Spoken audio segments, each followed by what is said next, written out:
Отец Исаак, скажите, а почему праведные и благочестивые люди зачастую страдают больше, чем очевидные грешники? Праведные тоже страдают.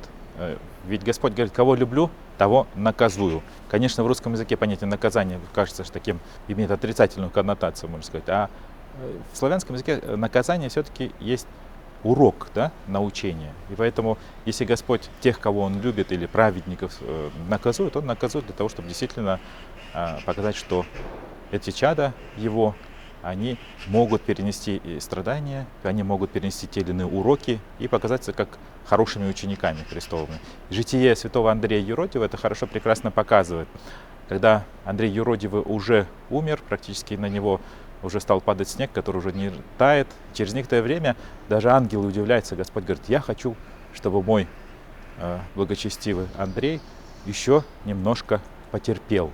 И он воскрешает и дальше еще какое-то время живет в городе, в котором действительно он переносит страдания, муки. Но с другой стороны, он молится за свой город, в котором он нес подвиги.